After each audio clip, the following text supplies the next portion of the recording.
Hey YouTube, what's up? Alright, somebody asked me on my last video, they left a comment and asked if I could do a van tour, and I really don't have a van. I've got a Ford, I think it's an F-150 XL truck is what our company uses. And they put a truck topper on it. It's got the doors, you know, little doors shut, have the locks on it. So I'll give you a brief tour of what I got. And inside the cab on the passenger side, you know, use every nook and cranny, so always use the doors to store odds and ends. I've got a hole punch right here for sheet metal, like a die punch. I believe this is my hole conduit punch out kit. Still kind of cold here, kind of a catch-all. I got some of my batteries and cold weather stuff right here. Center console, of course, has all its. Got my little trash can, my leftover coffee cups, and my junk catch-all. And got a few items in there, little extra tools, leads, gloves, things like that. Rain jacket. Got my TPXL hanging back here. He gets used quite a bit. I unlatch him right here and then unwind it off the headrest and take him down.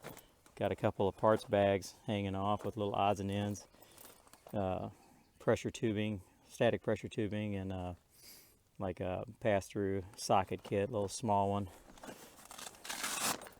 Then I got him loaded up. Got my multi-bits, you know, my insulated screwdriver set like I was talking about the other day. Got him jammed right in there. A bunch of other odds and ends. The little 4-volt driver, Klein screwdriver, a couple of temperature probes, what have you. I keep my rigid boxes back here, and I keep all my part numbers on the side right there, so that way I'll know when I look up a part number for the Dyken repair, I'll see if I have it in stock or not. If not, we'll call it in. Then this is kind of like a little catch-all bin that's got all odds and ends. My driver in there. I've got like another digital gauges in here, like the Appions, the ion gauges, and then got some drivers in here, magnetic nut drivers in there, up to 9/16 and up to 13 millimeter. Keep my Testo stuff back here. Got some rain boots back here. Got a Testo that's got the air probes, the temperature, and the pressure probes in there. Got my MB3 back there. That's kind of like for startup, when it's mainly electrical. When we're doing heat pump startups, I'll grab that kit right there and then take him inside. He has like my Fluke 87.5 in there, and then I've got an amp clamp in there. Got an MB2 back there. I've got like some punches and I forgot what all I have in that, to tell you the truth. Plus I got some of my hoses back there, and I got some of the Appion black hoses back there. Now there's the punches. There's a gasket cutter.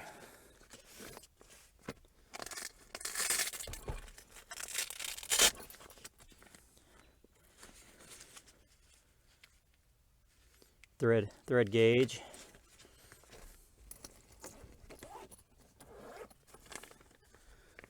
And I believe I got some scrapers. And I take it back, that's not a lied. That's a gasket scraper, not a gasket cutter.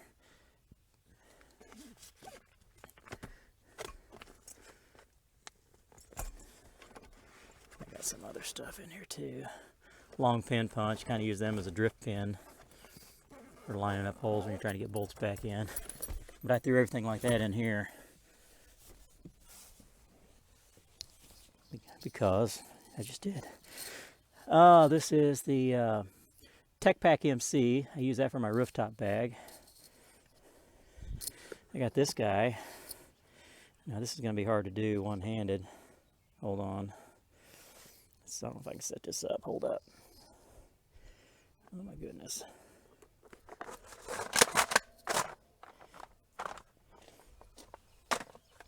You got you a seat.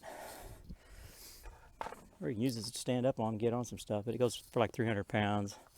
It's got a, you grab that end, you grab this end, and you twist it, and it closes and opens for you. Use that a lot when I go into mechanical rooms. I'll instead of taking this. Now, if I need a spot to put my computer to do service checker work, I will either grab this to set my computer on, or my mag bench, and then I'll grab this to set on. And it's kind of nice and compact and easy to take in there with my backpack. It's got all that stuff in it. Put him back up here in a minute. Inside, I got parts, recovery machine, torches.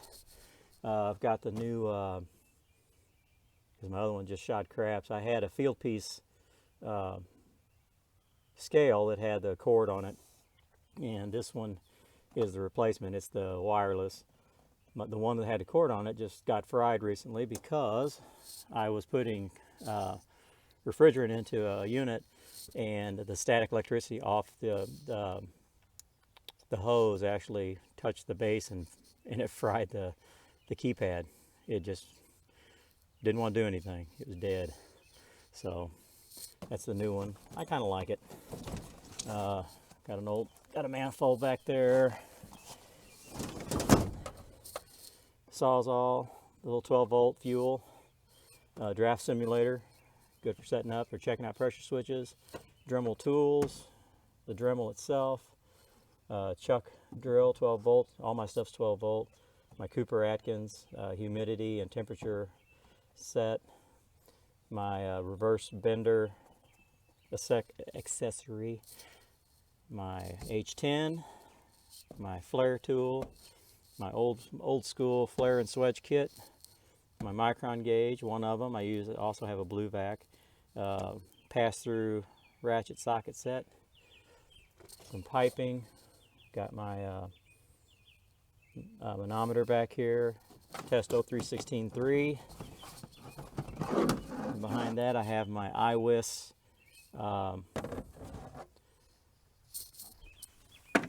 compact swedger, which this bad boy has got me out of a bind a lot of times. Let's get him out, show you him real quick.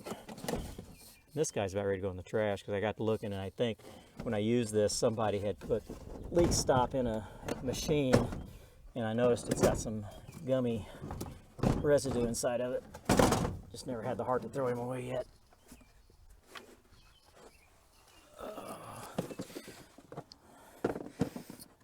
Bought this on eBay.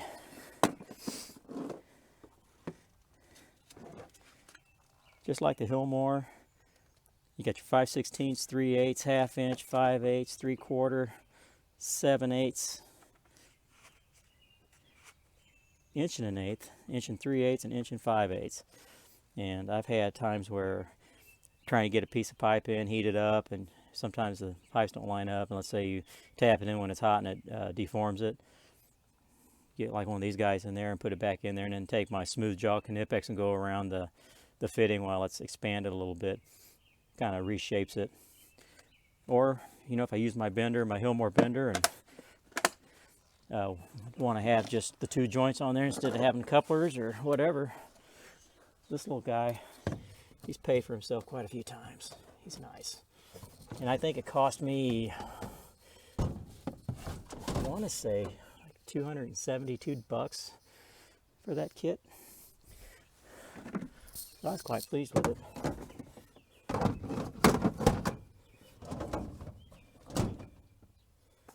Quite pleased with it. And I also have behind here, buried, I keep my soft copper pipe in here too. Got my Reed megometer, and then I've got the Hillmore bending kit. And if any of you on YouTube know who that is, or who that used to be.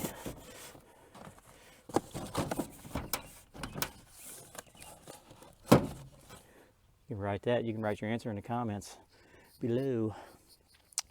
But that's that side. Oh, I also got the little zebra stat too. That's nice when you're hooking up to a controller and let's say the conditions just aren't right to start kicking things over and you can't get access. Hook this guy up to 24 volts and then hook your compressors up, reversing valves up, and anything that requires 24 volts to be activated.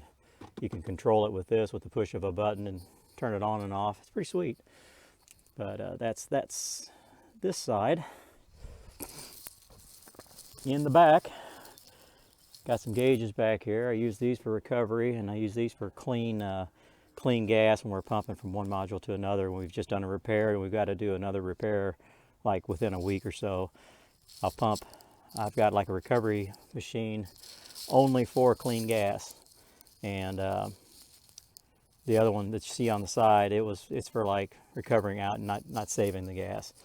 But I use my my Appion ion gauges. I stick them on there and I just keep them like that. Pretty sweet. Got some well-built containers in here, little sliding drawers. Just keep odds and ends in there. Caulk, things like that, fuses, what have you. Same over here. My pack rat. Got my heat gun, drill bits, scissors, one sheet metal tool. The rest of them are in a bag up there. My Vito XXL bag. Copper cutter, right angle tool. Angle drill is like a 1/4 inch chuck. Keep a can of MAP gas. Spare pump, spare odds and ends here. Spare parts. Out of the rigid cases, I took these out. I didn't need them in there, and they really came in handy just to throw it in one of these sections here.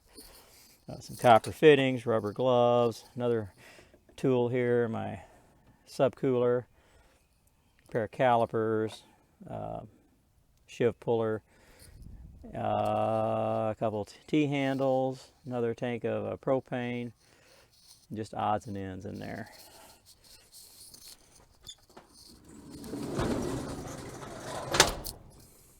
Got my vacuum pump over here. This is a Harbor Freight special. It's like a 3/4 inch drive socket set. Got some pretty big sockets. We had a job that had a big nut on it on a fan, and this was the cheapest thing to do to actually find something that would fit. So I bought this, and he kind of rides in here now. On the other side, I keep my used oil. I pour it into these, and then I'll take it to like AutoZone every now and then when I have to get rid of it. Milwaukee box from one of the drill that's on the side that's a 1/2 inch chuck. Then my grease gun. And this is a Cargo 1500. Got those guys, got these guys bolted down so they stay there. Got my little cart to where when we have like a park a long way from where we got to work, we can pack a cart full of our tools and things and then take it to the area. My recovery bucket, got all my goodies in here, you know, all my recovery stuff that I need. In the bucket I've got a recovery hose and what else do I have in there? Let's just look. Got my micron gauge in that little pack. I got a ground fault plug and some more hoses. My True Blue evacuation hose kit there. I've got my Tez 8. I only use that for like when I really want to do a fast recovery during the day, like we get a repair done kind of early and we put 2 pumps on it. I'll put my JB pump on it and I'll add this to it because we can't leave this overnight. A lot of times we get a repair done and it's early, or it's late, I mean. Let's say it's 2 o'clock and you just put it on a pump. Well, I like to leave them overnight, so I'll put my JB on there and he'll run overnight. But if it's early enough in the day, I'll put this and the JB and try to get it pulled down to like 300 microns, and to where it'll hold under 500. And there's my clean gas recovery machine, the old the G5 Twin. What else I got back there? Got my rigid vacuum cleaner. And then there's the Vito Pro-Pack bag I was talking about. It's got all my sheet metal tools in it, and benders and things like that. You know, your crimpers and benders for sheet metal. Got my what's the name of it? The ultrasonic. Can't remember the name of the deal, the company. My LC. This is my brazing bag. It's got all my brazing rod in it, a propane tank, and a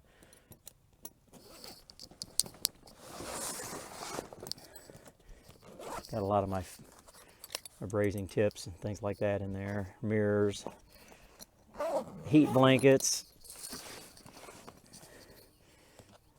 This is one of the original Vitos I bought back in 2012. It cost me $105.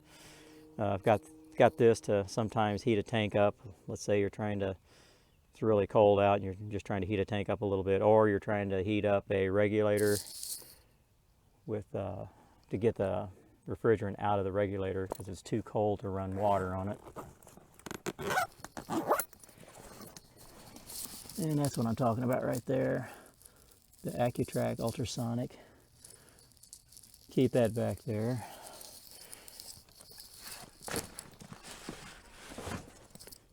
And then I've got my Canopy for wet weather. You got to do a compressor change in the rain. It's nice to get a canopy up over everything so you're not, of course, getting everything wet. All right, on the other side, got a it's like a thread kit. It helps rethread boogered up threads. Vacuum pump oil. I always keep these supplied. I keep like a large container of it, and then I just refill these and keep them in the truck. I got 2 of these recycled containers here for Tupperware that's going to get thrown away, and I kind of like both, same thing in both of them. Penetrant, and then WD-40, and then the silicone lubricant. Some POE oil, and then some of your PVE oil. We always use the 68 in our Dyken stuff, not the 32. Cord, 50-foot nitrogen hose, 50-foot electric cord, and this is the real pliable cord. Doesn't get stiff in the winter time. Parts box. It's got copper fittings, like access fittings. I've got some electrical terminals, what have you, nuts, bolts, just odds and ends. Hydrogen leak detector, a couple of tank blankets, some tarps. When I don't want to get the canopy up and we know it's not going to be too bad, and if we've got the space, sometimes we can tarp up on the machine and drag it over, and then if there's a machine behind us or something to get a bungee on, we go through the loops here, and then we'll bungee it to the other machine, and it gives you kind of a rain fly, if you would. And it really works out pretty good if you don't want to go through the rigmarole of getting the whole canopy set up. Sometimes the canopy's nice because when you set up the canopy and tie it down, you can throw up some of these 6x8 tarps around the side and actually put walls up, and then tarp them down, you know, with bungees, or tie them down with bungees, and it almost makes like a little, it just protects you from the wind and everything when it's cold. And if you got that sideways rain coming in, it'll help you protect you from that, keep your machine dry. And then on the other side, I got more of the rigid containers, parts. Up here I have some of my, like I had the battery sitting in the seat over there. I've got my other batteries in here. I've got zip ties in here. I use the Thomas & Betts black zip ties, like the 7-inch. It's got the stainless steel tooth in it. They don't break in the cold weather. What else do I have? Patch cables. Patch cable for my remote keypad for like Microtech 3. and it's like a real long patch cable, so I can connect it to a Microtech 3 that's, let's say, sitting up on a curb adapter that's really high. Then you don't have to stand on a ladder the whole time. You can bring it down and just operate it from the ground, from the rooftop. More Dyken parts. My Dyken Bag. This is a full-size tech pack, and I've had this almost 5 years, I guess. And he's got all my stuff in it, just for Dyken stuff. I mean, I'm carrying this little Makita driver. I got it for like $105 on Amazon. Kind of pricey for what they do, but I just take screws out of panels, so I don't want something that's going to strip the crap out of everything. And it's compact. That's what I like about it. Some Canopy pliers, things to shut the service valves on the Dyken stuff. We got all the, and use metric, for God's sake. People use, instead of using the metric, they use the English, the SAE, and so put a 5/32 instead of a number 4, and the next thing you know, you got a stripped out liquid line valve. So use the metric, for God's sake. But anyway, just odds and ends stuff, alligator clips, Canopy pliers, grounding strap for when you're putting in new boards, an NTC probe for the Cooper Atkins. I just keep it in there, that way I can bring the kit up there with me. Then I have the probes in my bag already. It's ready to go. My service checker, my inverter board tester, another Cooper Atkins probe, my Fluke 87.5 is in there, a Subco megometer to kind of get back to the Subco. This is really good paired with Fluke 87, because you plug it in, put in milliamps, and then turn it on, and it's just as accurate as their Fluke amp clamp. The Subco M500 is good for verifying that something's good. I don't trust it all the time, because sometimes if it's cold and the compressor's been locked out, or if something's wrong with it, it hasn't been running for a while, they will show red, and they're not bad. You can put a meter on it and ohm it out, and you might get, I don't know, let's say let's say 1,000,000 ohms. You get 1,000,000 ohms, it'll start rising up and rising up and rising up, and it'll actually, it's okay. The thing's okay, or if you trust that thing all the time, think it's bad, and you're kind of hosing yourself. Got my other Appion set in here with a bunch of the fittings. And I carry these fittings with me everywhere. I love these. Little Subco 1/4 inch and 5/16 fittings. This is the 5/16. Get it on there, put your gauge on there, crank it down, get your readings. When you're done, back it out, take it off, and you don't lose anything. And you don't get any blowback on your hands. It's great. That's my Dyken Bag. Use the brush mainly to clean out the control boards. They get a lot of dust in them for some reason, and clean them out. But that is my truck, and got my bungee bag there, and then those are going to be going to the closet here in a bit. It's starting to warm up enough where I don't have to worry about needing them. Oh, something I don't use, but I got the starter to start like compressors, like small compressors when you've got bad starting components. And then my hose nozzle. But and under here, when I pull this out here, all the way up in the front, underneath I have like 3 garden hoses, like 50 footers.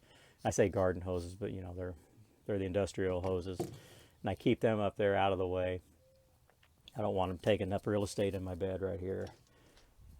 And that guy right there, who's actually, this is the Floodlight. It's pretty nice, rechargeable, pretty bright.